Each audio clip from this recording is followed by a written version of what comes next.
As linhas de Nazca são vastas. Desenhos realmente enormes. Elas estão gravadas no chão, como um caderno de rascunho gigante.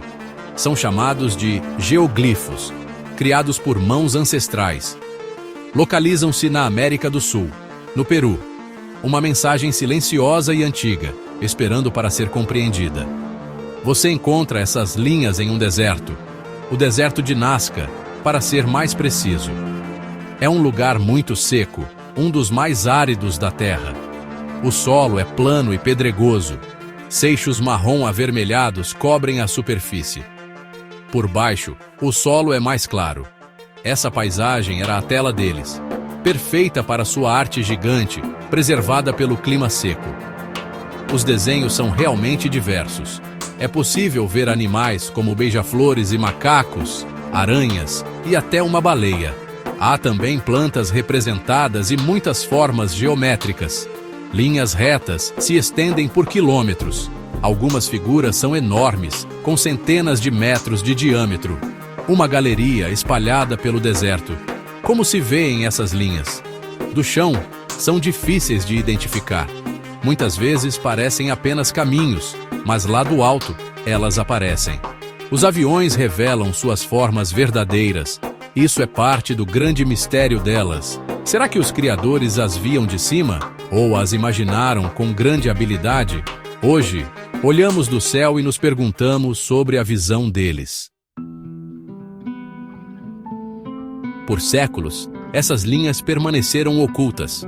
Ocultas, mas quase à vista de todos.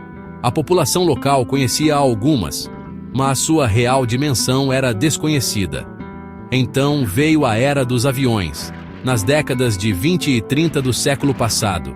Pilotos sobrevoando o deserto olharam para baixo e viram algo incrível. O deserto estava vivo com desenhos.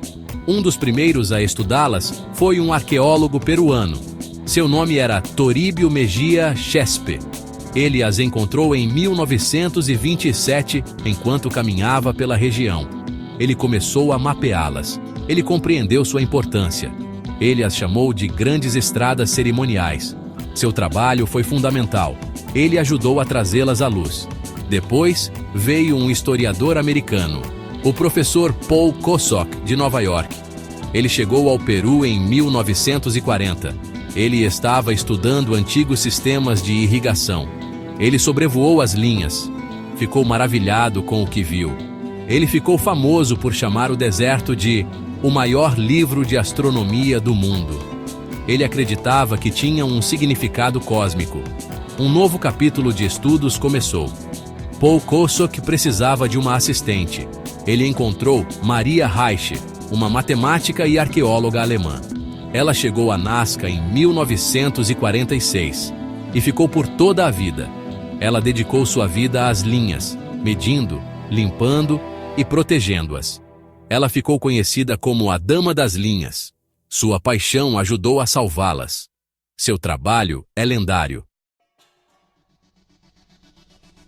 Então, quem criou essas maravilhas? A resposta está em um povo antigo, a cultura Nazca. Eles viveram nesta região aproximadamente entre 500 a.C. e 500 depois de Cristo, muito antes do Império Inca. Eram agricultores e artistas habilidosos. Sua cerâmica exibe desenhos semelhantes. As linhas são o seu legado. Como eles fizeram uma arte tão gigante? O método era bastante simples, mas exigia um trabalho cuidadoso. O solo do deserto tem pedras escuras. Essas pedras cobrem um solo mais claro. O povo Nazca removia a camada superior, os seixos escuros marrom avermelhados. Eles expunham a terra amarelo pálida por baixo, criando um contraste. Utilizavam estacas e cordas para precisão. Por que eles fizeram essas linhas? Esta é a maior pergunta. Os cientistas têm muitas ideias. Alguns pensam que eram um calendário astronômico, alinhando-se com estrelas e solstícios, rastreando o Sol e a Lua. Outros sugerem que marcavam água, apontando para fontes subterrâneas. Ou talvez fossem caminhos rituais, percorridos durante cerimônias. A água era preciosa em Nazca. O deserto é extremamente árido. A agricultura era uma luta constante. Então, água era vida. Muitas figuras são animais. Algumas podem ser símbolos de fertilidade ou conectadas a deuses da água. As linhas poderiam ser preces gigantes, apelos aos céus por chuva, garantindo a sobrevivência de seu povo. Desenhos tão grandiosos alimentam a imaginação. Algumas teorias são mais especulativas. Você já deve ter ouvido falar delas. Ideias sobre astronautas antigos. Erich von Däniken escreveu sobre isso em seu livro Eram os Deuses Astronautas. Ele propôs que as linhas eram pistas de pouso para espaçonaves alienígenas, um guia para visitantes das estrelas. É uma ideia popular e empolgante. Gap 2 is. Por que as pessoas gostam dessas ideias? As linhas de Nazca são extraordinárias. Elas inspiram admiração e espanto. É da natureza humana buscar grandes respostas para coisas grandes e misteriosas.